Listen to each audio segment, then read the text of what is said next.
Hello guys, অদ্ভুত মায়ের সম্পর্ক গল্পের পার্ট 4 নিয়ে চলে আসলাম। ভিডিওটি না টেনে সম্পূর্ণ দেখুন, আশা করি ভালো লাগবে। জিওয়ান: আম্মু আমি ঠিক আছি, তুমি শুধু শুধু চিন্তা করছো। মিষ্টি তালুকদার: এখন তো বাবা হতে চাচ্ছিস, বাবা হলে তখন বুঝবি আমি শুধু শুধু চিন্তা করছি নাকি সন্তানের জন্য চিন্তা করছি। সন্তানের জন্য সব বাবা মায়েরই চিন্তা হয়। সন্তান যত বড়ই হোক না কেন, বাবা মার কাছে সে সবসময় ছোট থাকে। জায়ান: ও মাই ডিয়ার মাদার, এত চিন্তা করছো কেন?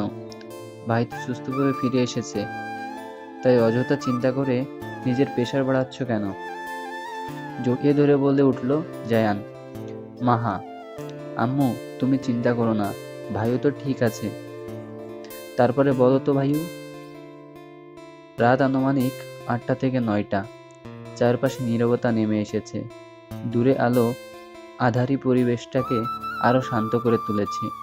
সেই নীরবতার মাঝেই জিওয়ানের কণ্ঠ ভেসে উঠল। জিওয়ান: আমি কোনোভাবেই বাইক থামাতে পারছিলাম না। তখনই মনে পড়ল আমি যে 6 ফুট। আর তখনই কোনোভাবে নিজেকে সামলে নেওয়ার চেষ্টা করলাম। কথাটা বলেই জিওয়ান একটু মুচকে হাসল। অনেকদিন পর তাকে হাসতে দেখে সবাই থমকে গেল। ওই অ্যাক্সিডেন্টের পর থেকে কেউ তাকে হাসতে দেখেনি।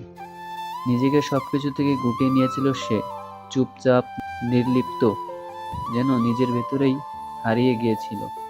আর সেই ছেলেটাই হাসছে, হোক সেটা ক্ষীণ একটুখানি হাসি, তবুও এটা যেন সবার জন্য এক বিশাল স্বস্তি।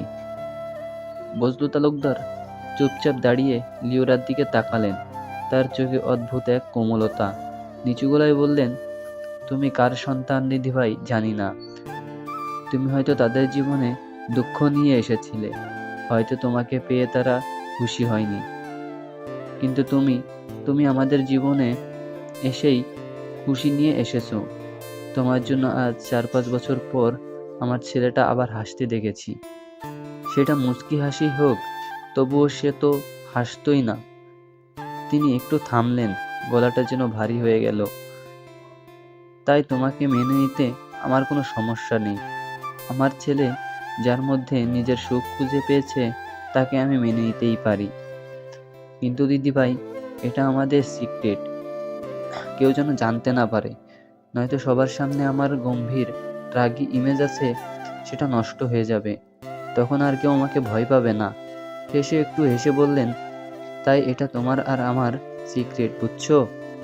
লিওরা কিছু বুঝলো কিনা সেটা কেউ জানে না, কিন্তু সে হঠাৎ করে হেসে উঠল। তার সেই হাসির শব্দে চারপাশে সবাই তাকিয়ে গেল। হঠাৎ সবাইকে তাকাতে দেখে বজলু তালুকদার এক ঝটকায় নিজেকে আগের গম্ভীর রূপে ফিরিয়ে গেলেন। বজলু তালুকদার: কি হলো? সবাই এদিকে তাকিয়ে আছো কেন? বাচ্চা মানুষ, হাসবে না তো কাঁদবে নাকি? সবাই জীবনের কথার দিকে খেয়াল করো। তার কথা শুনে জুয়ান মনে মনে হেসে ফেলল। সে খুব ভালো করেই জানে, তাদের বাবা যতই গম্ভীর দেখাক না কেন, ভেতরে ভেতরে তিনি একেবারেই আলাদা। তিনি চান সবাই তাকে ভয় পাক, কিন্তু আসলে সবাই তাকে ভয় নয়, ভালোবেসে সম্মান করে। সারফান একটু এগিয়ে এসে বলল, তারপর কি হলো? তুই কি অনেক ব্যথা পেয়েছিস? জিওয়ান: না ভাই, ততটা ব্যথা পাইনি। একটা উঁচু গাছের শিকড় দেখে ওটার সাথে পা বাঁধিয়ে ব্রেক চেপে কোনোভাবে বাইকটা থামাতে পারি, কিন্তু শেষ রক্ষা হয়নি, বাইক নিয়ে পড়ে যাই। বাম পায়ে আর হাতে একটু ব্যথা পেয়েছি।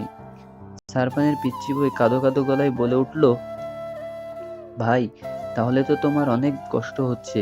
আমি তোমার জন্য মেডিসিন নিয়ে আসি। তুমি বসো, দেখো মেডিসিন নেওয়ার 5 মিনিটের মধ্যেই ব্যথা ভ্যানিশ হয়ে যাবে। সে উঠে যেতে নিলেই জিয়ান বলে উঠল, পিচ্চি ভাবি, তুমি এত ব্যস্ত হচ্ছে কেন? তোমার তৈরি মেডিসিন খেলে আমি ভালো হয়ে যাব, এটা তো আমি জানি। তাই তুমি পরে ধীরে সুস্থে নিয়ে এসো, আগে এখানে বসো। জিয়ানের কথায় দৃষ্টি তালুকদারের পাশে বসে পড়ল। তাকে বসতে দেখে জিওয়ান আস্তে করে বলল, জিওয়ান মনে মনে, আমাদের এই পিচ্চি ভাবি যেমনই হোক না কেন, পরিবারের কারোর একটু কিছু হলেই কেঁদে ফেলে। আর তার নেভি জামাইয়ের কিছু হলে তো কথাই নেই।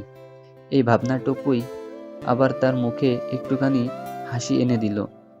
নীরব রাতের সেই মুহূর্তে অনেক দিনের অন্ধকার ভেঙে যেন একটু একটু করে আলো ফিরে আসছে তাদের জীবনে। তো এভরিওয়ান, নেক্সট পার্টের জন্য অপেক্ষা করুন এবং চ্যানেলটি সাবস্ক্রাইব করুন।